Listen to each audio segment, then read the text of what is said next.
20세기 초반에 좋은 망원경들이 이렇게 이제 나오게 되면서 점점 멀리 있는 별들에 대한 그런 관측이 가능해지게 됐는데요.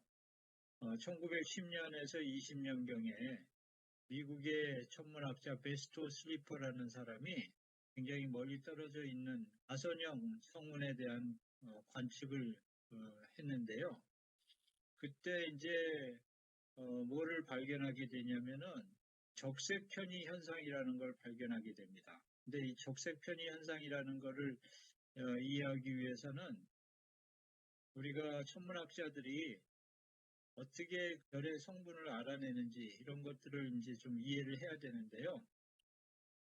별까지 갈 수가 없잖아요. 그러니까 그 별이 어떤 물질로서 이루어져 있는지를 우리가 알아내는 방법은 그 별로부터 오는 그 빛을 분석을 해서 그거를 이제 알아낼 수 있는 그런 방법이 있는 건데요. 예를 들면은 그 별로부터 오는 그 빛을 분광기, 그러니까 뭐 프리즘의 좀 아주 어드밴스된 그런 형태라고 생각하시면 될 텐데 이 분광기를 통해서 그 별빛을 분석을 해보면 그 별빛이 그 파장에 따라서 이렇게 몇 가지 띠를 나타내는 것을 볼 수가 있습니다. 근데 이제 우리가 이거를 이해하기 위해서는 빛이라는 것이 이제 그 다양한 파장을 가진 전자기파다라는 것을 이해를 하실 필요가 있는데요. 우리가 빛하면은 보통 빨주노초 파남보 이 가시광선의 영역만을 많이 생각하지만은 사실은 자연계에는 그 빛의 속도로 움직이는 다른 여러 종류의 파장이 있습니다. 예를 들면 뭐 자외선이라든가 적외선이라든가 이런 것들도 그 빛의 속도로 움직이는 같은 종류의 빛이라고 볼 수가 있는데요. 여기에서 자외선은 울트라바이올릿, 적외선은 인프라레드로 나타나 있는데요. 자외선하고 적외선이 다른 거는 이제 파장이 다른 것이죠. 자외선은 좀 짧은 파장을 가지고 있는 반면에 이제 적외선은 긴 파장을 가지고 있는 빛이다라고 생각하시면 되고. 그래서 기본적으로 이제 그 빛이라는 거는 다양한 파장을 가진 전자기파다라고 알고 계시면 되는데 별빛을 분석해 보면 여기 나타난 대로 어떤 몇 가지 이렇게 그 띠가 나타나는 걸 볼 수 있습니다. 즉 특정한 파장에 해당하는 빛만 나온다는 것을 이제 우리가 알 수가 있는데요. 근데 이 패턴이 지상에서 원소들을 아주 고온으로 가열해서 태울 때 나오는 그런 빛의 패턴하고 똑같습니다. 예를 들면 지금 이거는 수소라는 물질을 우리가 고온으로 그 가열했을 때 나오게 되는 그런 패턴을 보여주고 있는데요. 만약에 위에 있는 것이 그 별에서 온 빛을 분석해서 얻은 그런 어, 패턴이라고 한다면 아래에는 우리가 지구에서 수소 가스를 태울 때 그 얻게 되는 그런 패턴이라는 거죠. 근데 이 패턴이 똑같다는 겁니다. 따라서 이 패턴이 똑같다라는 거는 그 별에서도 수소가 타고 있다라는 거를 이제 우리한테 가르쳐 주는 거거든요. 결국 우리가 이런 그 빛을 분석함으로써 그 별이 어떤 물질로 되어 있고 또 어떤 물질들이 타고 있고 그런 거를 이제 우리가 알 수 있다라는 것인데 근데 아까 제가 이제 그 베스토 슬리퍼라는 사람이 이런 그 스펙트럼을 분석했을 때 그 적색 편의 현상을 발견하게 됐다고 말씀드렸잖아요. 이 적색 편의 현상이라는 건 바로 뭐냐면은 지금 이게 그 X축은 지금 파장에 따른 그런 띠를 보여주고 있는 거거든요. 근데 이게 오른쪽이 이제 파장이 길어지는 쪽이고 왼쪽이 파장이 짧아지는 쪽인데 이 똑같은 패턴이 이 장파장 쪽으로, 즉 오른쪽으로 이렇게 이동돼서 나타나는 거를 이제 적색편이다라고 얘기를 하는 건데, 바로 이거를 이제 발견하게 된 겁니다. 그러니까 적색편이는 이 스펙트럼 패턴이 장파장 쪽으로 이렇게 이동하는 거거든요. 그래서 그 이제 슬리퍼가 이 현상을 처음 발견을 하긴 했는데, 이게 왜 이렇게 일어나는지에 대해서는 제대로 설명을 못하고 그냥 뭐 지구가 움직이기 때문에 그런가 보다라고 생각하고 그냥 지나갔는데, 나중에 그 에드윈 허블이라는 천문학자가 이 멀리 떨어져 있는 별들로부터 오는 빛을 관측을 하면서, 이 적색 편이가 바로 그 별들이 우리로부터 점점 멀어져 가고 있구나 하는 그런 신호다라는 거를 이제 제대로 그 설명을 해내게 됐습니다.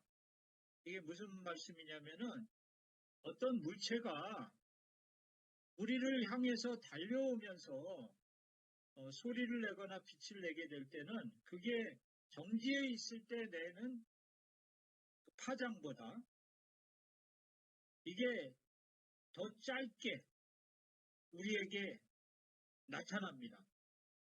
반대로 이 소리나 빛을 내는 물체가 우리로부터 점점 멀어져 가면서 그거를 내뿜게 되면, 우리는 소리나 빛의 파장을 원래의 것보다 더 길게 관측하게 됩니다. 이 물리에서는 이게 잘 알려져 있는 현상인데요. 도플러 현상이라고. 그래서 이제 허블은 결국 이런 그 당시에 이제 돔 텔레스코프라고 해갖고 굉장히 이제 먼 성운들에 대한 많은 측정을 해본 결과, 아까 말씀드린 적색 편이가 결국은 이게 이 멀리 떨어져 있는 별들이 우리로부터 점점 멀어져 가고 있구나. 즉 그것들이 우리로부터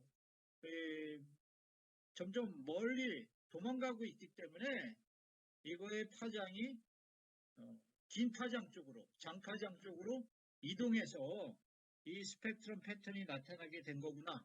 라는 이제 제대로 된 이제 해석을 이제 하게 됨으로써, 결국 이제 이 허블은 이 우주가 팽창하고 있다라는 그런 그 관측적인 증거를 제대로 제시한 최초의 천문학자라고 이제 우리가 얘기할 수가 있습니다. 그러면서부터 이제 결국 우주가 점점 그 커지고 있다, 팽창하고 있다라는 그 개념이 이 천문학자들 사이에서 이제 이렇게 알려지게 됐는데요. 이 허블의 관측을 통해서 우주가 지금 팽창하고 있다라는 것이 알려진 다음부터 이제 그 과학자들이 어떤 생각을 하게 됐냐면, 아니 우주가 지금 팽창하고 있다 그러면, 그렇다면은 우리가 시간을 거꾸로 돌려서 간다 그러면 예를 들면 지금으로부터 100년 전은 지금보다는 훨씬 덜 팽창된 그런 상태였을 것이고, 또 거기서 뒤로 또 100년을 가면 더 수축된 상태가 될 텐데, 점점 우리가 그렇다면은 만약에 시간을 역전시켜서 가게 된다 그러면은 우주가 처음에는 거의 점과 같은 상태로부터 시작한 게 아니겠느냐라는 이제 그런 아이디어가 그때부터 나오게 되는데, 그렇게 해서 이제 빅뱅 이라는 그런 아이디어가 그 나오게 됐다라고 이제 볼 수가 있습니다.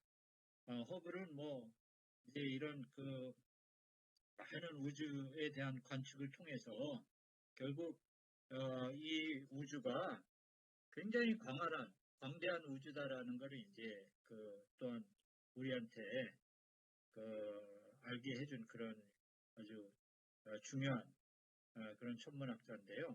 지금 이제 우리가 알고 있는 우주는 과거에 생각했던 우주하고는 비교할 수도 없을 만큼 광활한 우주다라는 거를 이제 알고 있고, 그러니까 여러분이 이제 뭐 우리가 속해 있는 은하계에 대해서는 많이 들으셨겠지만은 그것 말고도 정말로 많은 뭐 천문학자들이 얘기하기로는 1000억 개 정도의 그런 은하가 있다고 그러고요. 또 그 각 은하 속에는 막 그 별들이 뭐 작은 거는 뭐 수십억에서 많은 거는 수천억 개의 별들을 가지고 있다라고 그렇게 얘기를 합니다. 그만큼 이제 광활한 우주다라는 거 이제 얘기를 해주는 건데요. 그래서 이제 사실 허블의 이 발견 이전까지는 아인슈타인 같은 과학자도 우주가 팽창한다고 생각을 안 했고, 우주는 그 안정된 상태로 항상 이 모양 이 모습 그대로 예전이나 지금이나 같은 모습이었다라고 생각을 했었거든요. 근데 여기 사진에서 보시는 것처럼 어느 날 이제 허블의 그 관측소를 방문을 해갖고 이렇게 얘기했다 그럽니다. I now see the necessity of a beginning.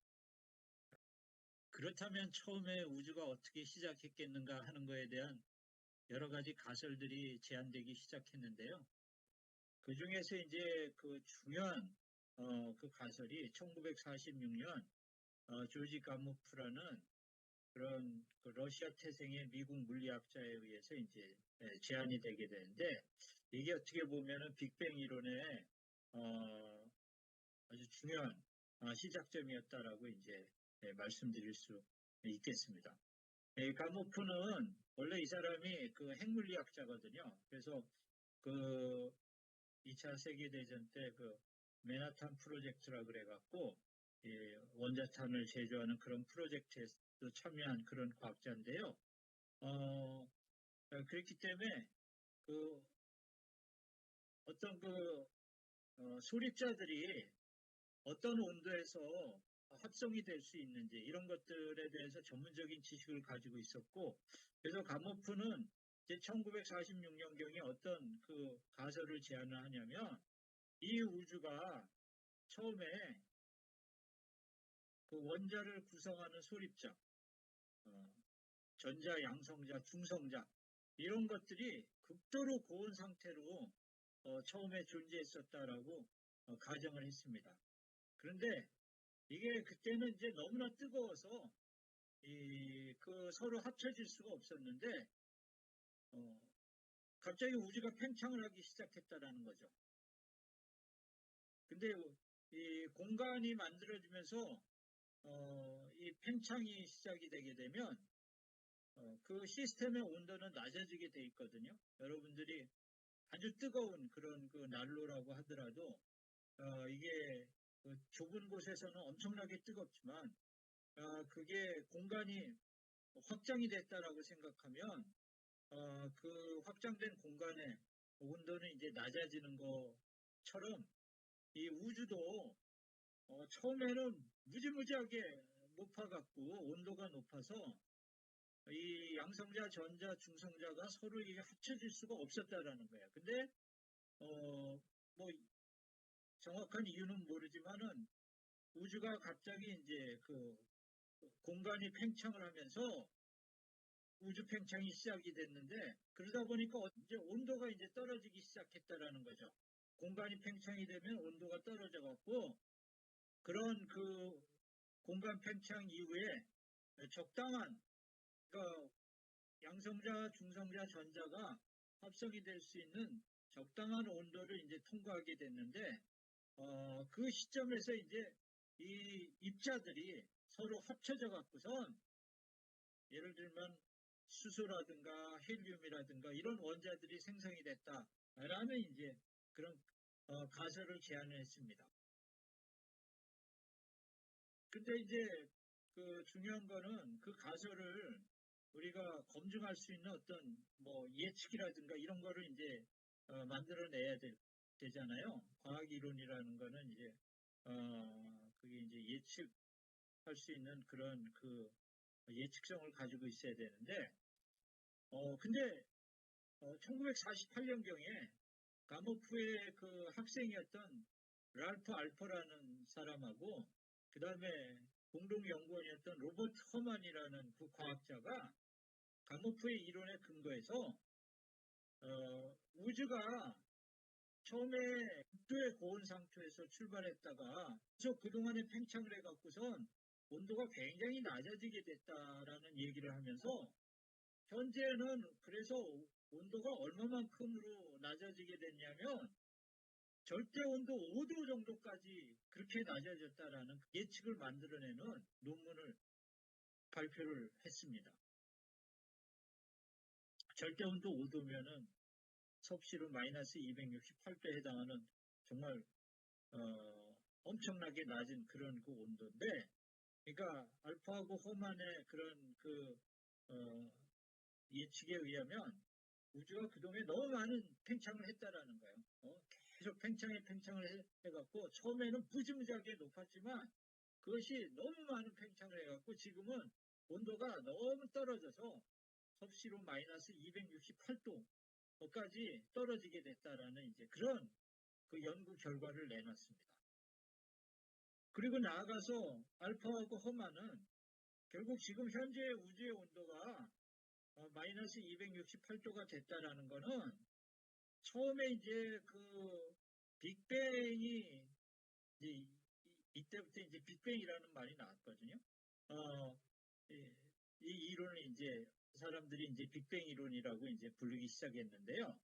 이 처음에 이 빅뱅이 시작되면서 엄청나게 높은 온도에 빛이 쏟아져 나왔는데 결국 이게 지금은 아주 낮은 온도에 그런 그 빛으로 그러니까 절대 온도 5도에 해당하는 그런 빛의 패턴을 보여주는 형태로 바뀌었을 것이다라는 그런 그 예측도 같이 이제 내놓게 됐습니다. 그러니까 이 알파하고 호만의 연구 결과에 의하면 지금 우주에는 그 처음에 빅뱅 때 나온 빛이 있는데 그게 절대 온도 5도의 그런 그 패턴을 보여주는 아주 약한 그런 그 빛의 그 빅뱅의 잔재물이 있을 것이다라는 그런 그 예측을 내놓은 거거든요.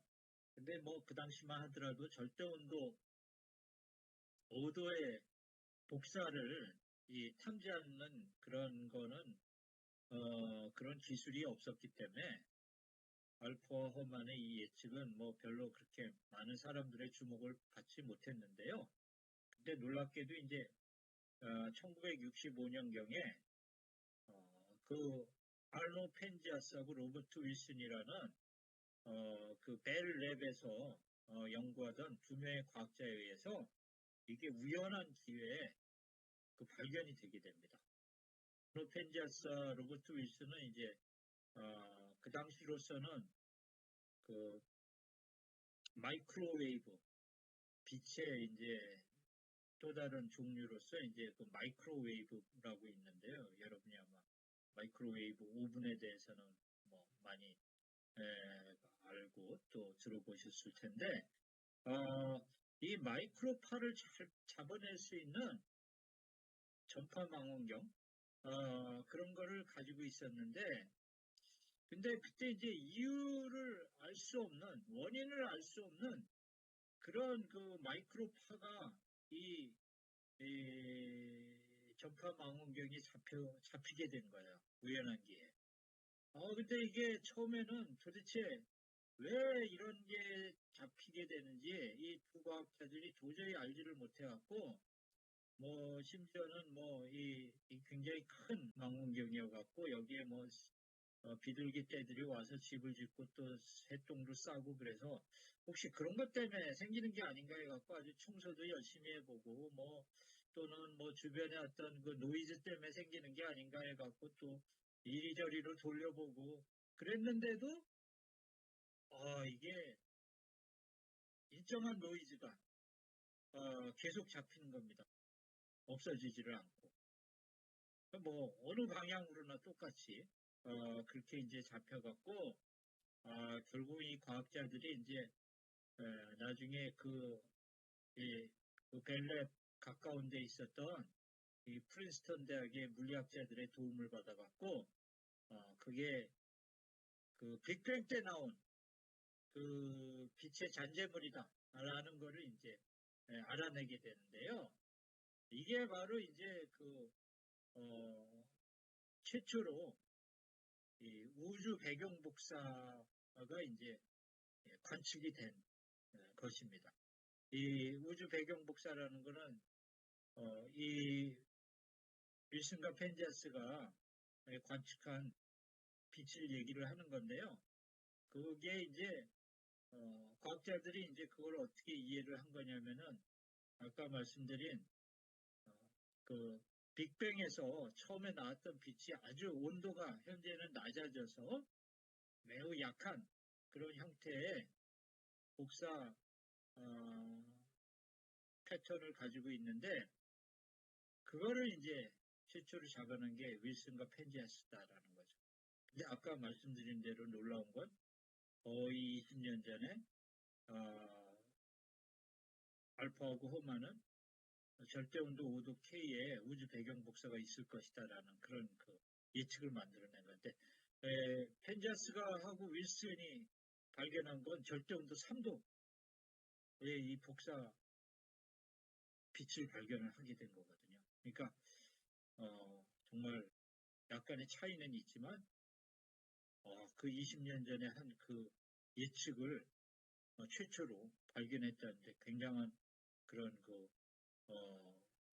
중요성을 가지는 그런 발견이었다라고 볼 수가 있겠고요. 그래서 이 두 과학자는 1978년에 이제 노벨상을 수상을 하게 됩니다. 이게 이제 최초로 우주 배경 복사가 발견이 된 거고요. 그 다음에 이제 사실 펜지아스하고 윌슨이 발견한 거는 이 우주 배경 복사의 매우 일부분이었고요. 그 전체적인 패턴을 다 찾아내기 위해서는 대기권 바깥으로 나가야 되거든요. 왜냐하면 이게 우주 배경 복사가 이 대기권에 진입하면서 많은 부분이 흡수가 돼서 다 발견이 안 되기 때문에 그거를 이제 전체 패턴을 찾기 위해서는 발견하기 위해서는 그 대기권 바깥으로 나가야 되는데 그 프로젝트가 이제 그 1980년대 후반부터 이제 진행되게 되는데 그게 유명한 코비 프로젝트입니다. 그래서 이제 코비라는 건 카스믹 백그라운드 엑스플로러라는 위성의 약자인데요. 바로 이 코비 위성이 대기권 바깥으로 나가서 이 우주 배경 복사의 전체적인 패턴을 이제 찾아내기 위해서 이제 1989년에 이제 이렇게 발사가 돼갖고선 그 프로젝트를 이제 몇 년 동안 수행을 하는데 결국 이제 그 프로젝트를 통해서 이제 발견하게 된 건 이게 진짜 우주 시초에 빅뱅 때 나온 거구나 라는 거를 이제 발견하게 됐고 그러니까 이게 이제 보통 우주 배경 복사 패턴은 흑체 복사 패턴을 보여준다. 블랙바디 레디에이션 패턴을 보여준다라고 얘기하는데 이 블랙바디 레디에이션 패턴이라는 거는 아주 이상적인 물체에서 나오는 패턴이다라고 생각하시면 되고요. 결국 이게 어떤 그 특정한 별이나 어떤 특정한 장소에서 나오는 그런 레디에이션이 아니고 우주가 처음에 시작될 때, 빅뱅이 일어났을 때 나온 빛이다라는 걸 확인해 주는 게 우주 배경 복사가 흑체 복사 패턴을 보여준다라는 그런 거를 이제 그 코비가 발견한 것입니다. 그래서 이러한 그 코비의 발견 때문에 결국 이 우주 배경 복사가 바로 빅뱅 때 나온 거다라는 거 이제 과학자들이 많은 과학자들이 이제 확신할 수 있게 됐고 그래서 이제 이 두 과학자는 이제 그 발견으로 인해서 이 코비 프로젝트를 주도했던 두 과학자 잔 매더하고 조지 스무트는 역시 2006년에 노벨상을 수상을 했는데요.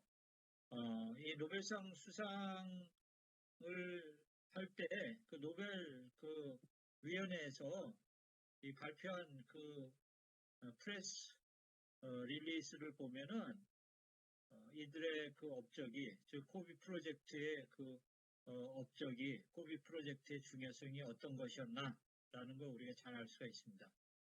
뭐 여기 영어로 돼 있지만 밑줄친 부분에 보면은 이 코비가 발견한 것이 어떤 중요성을 가지고 있나라는 것을 아주 요약해서 얘기해주고 있는데, 바로 코비가 측정한 우주 배경 복사의 발견을 통해서 우리는 빅뱅을 더 이제 확신할 수 있게 됐다라는 그런 얘기를 하고 있는 거거든요.